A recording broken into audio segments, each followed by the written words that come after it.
UK का संविधान या ब्रिटेन का संविधान, इसके अंतर्गत हम अभिसमय का अध्ययन करेंगे। ये topic BA second year paper first का है। अभिसमयों का विकास केवल लिखित संविधानों में नहीं होता है, बल्कि इनका विकास लिखित संविधान में भी होता है। जैसे अमेरिका के संविधान में अमेरिका में राष्ट्रपति के निर्वाचन की प्रत्यक्ष पद्धति, राष्ट्रपति की कैबिनेट, समिति प्रणाली, सीनेटोरियल शिष्टाचार, राजनीतिक दल आदि का विकास अभिसमयों पर आधारित है। अभिसमय का अर्थ एवं परिभाषा। अभिसमय रीति रिवाज, प्रथाओं, परंपराओं, रूढ़ियों, आदतों, स्वभाव, पूर्वोदाहरणों, समझौतों, अभ्यासों एवं चलन का ऐसा समूह है जो शासन को सरलता और सुविधापूर्वक चलाने में सहायक है।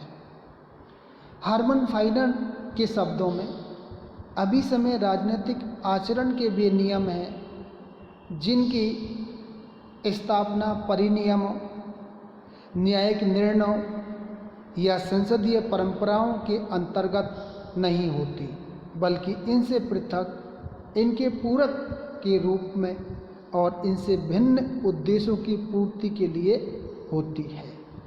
अभिसमय ऐसी संवैधानिक नैतिक संहिता का निर्माण करते हैं जो जन संप्रभुता को सुनिश्चित करते हैं और संविधान को पूर्ण एवं वास्तविक बनाते हैं। वे ऐसे विधितर नियम हैं जो इस बात को नियमित करते हैं कि कानूनी नियमों का प्रयोग किस प्रकार किया जाएगा। जी.एस. मिल इन्हें अलिखित नियम, एंसर इन्हें संवैधानिक परंपराएं, मार्शल और मूडी इन्हें संवैधानिक व्यवहार के नियम की संज्ञा देते हैं।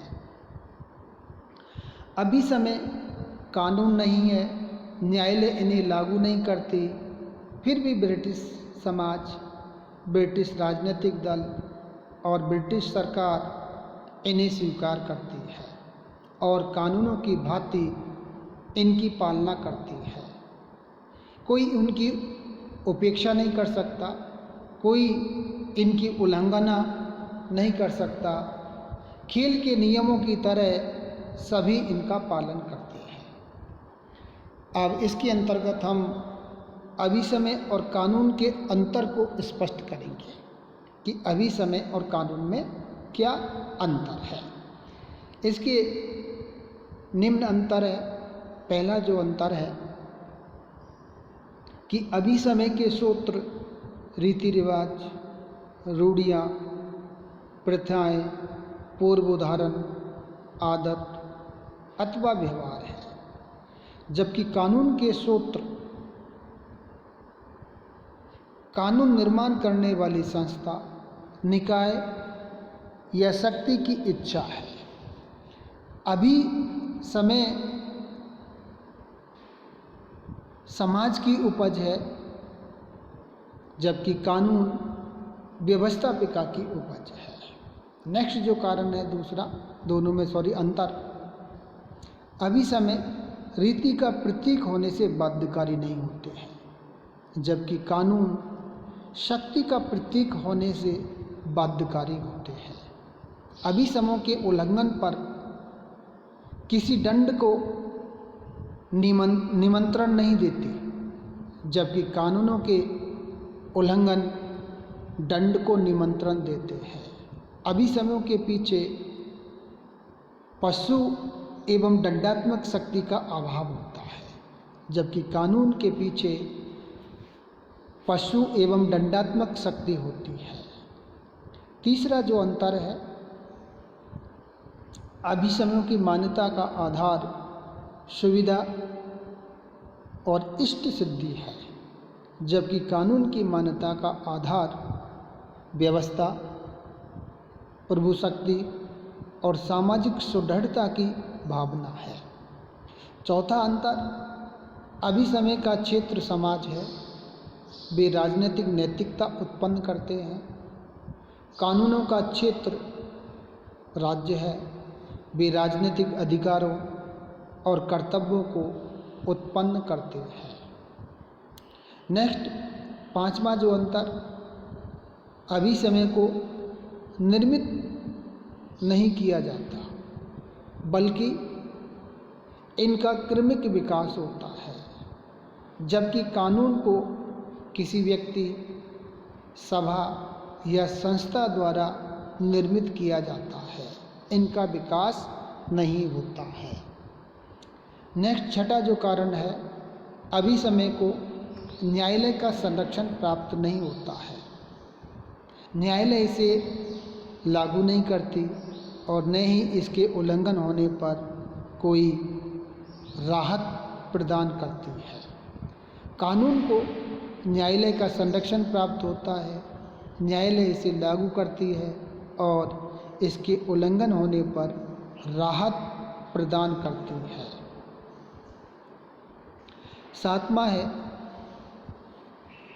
अभिसमय परंपराओं पर आधारित होने से अनिश्चित और अस्पष्ट होते हैं, लेकिन कानून लिखित और निर्मित होने से निश्चित और स्पष्ट होते हैं। अब नेक्स्ट जो इसमें अभिसमय और कानून एक दूसरे के पूरक।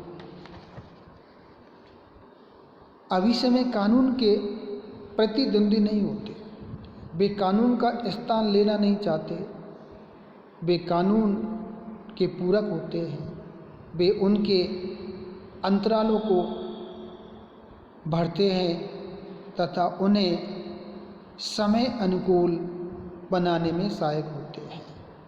जैसा ऑक और जिंक ने लिखा है, अभिसमय उन समझौतों, आदतों अथवा प्रथाओं से मिलकर बनते हैं जो राजनीतिक नैतिकता के नियम मात्र होने पर भी बड़े से बड़ी सार्वजनिक सत्ताओं में दैनिक संबंधों एवं गतिविधियों के अधिकांश भाग का नियमन करते हैं।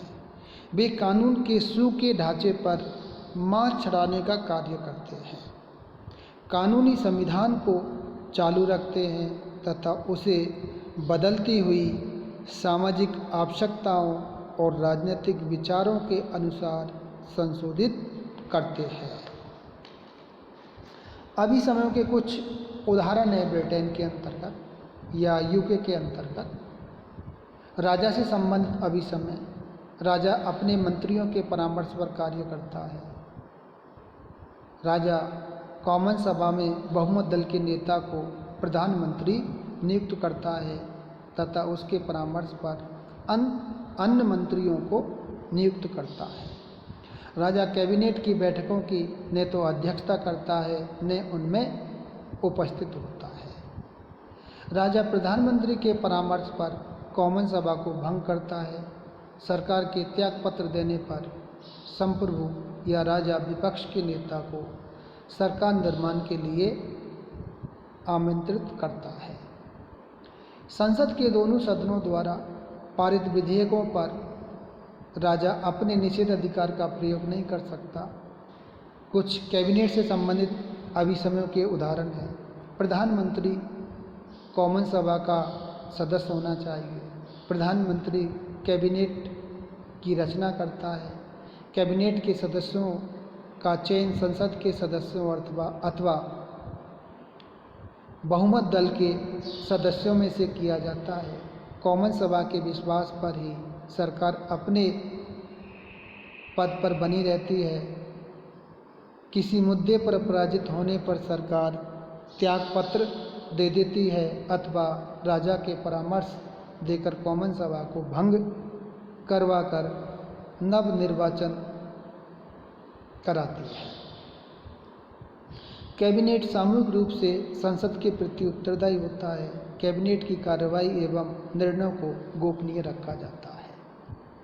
संसद से संबंधित अभिसमय। संसद एक सर्वोच्च संस्था है।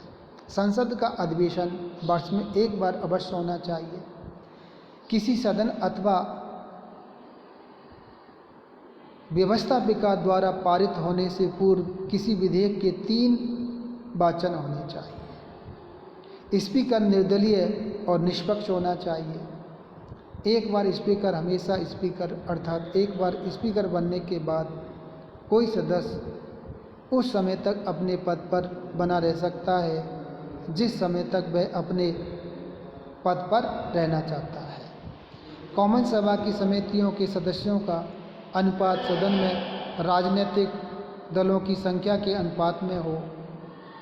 विधेयक को पहले कॉमन सभा में पेश किया जाए। लोक सेवाओं से संबंधित अभिसमयों के उदाहरण। लोक सेवक गुमनाम बने रहते हैं। वे विभाग की गलतियों के लिए संसद के प्रति उत्तरदायी नहीं होते। सरकार किसी भी दल की हो, लोक सेवक अपनी निष्पक्षता बनाए रखते हैं। निर्वाचक मंडल से संबंधित अभिसमय।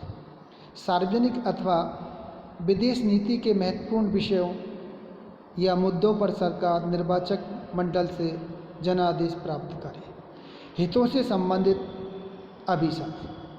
सामाजिक विधेयक का निर्माण करते समय सरकार प्रभावित होने वाले हितों से परामर्श कर सकती है। राष्ट्रमंडल से संबंधित अभिसमयों के उदाहरण। राष्ट्रमंडलीय सम्मेलनों का उद्घाटन सामग्री करती है या राजा करता है। स्वतंत्र उपनिवेशों के संबंध में ब्रिटिश संसद संबंधित उपनिवेश की संसद की सहमति से ही कानून का निर्माण कर सकती है। तो ये इसके मुख्य कह सकते हैं कि उदाहरण थे। थैंक यू, धन्यवाद।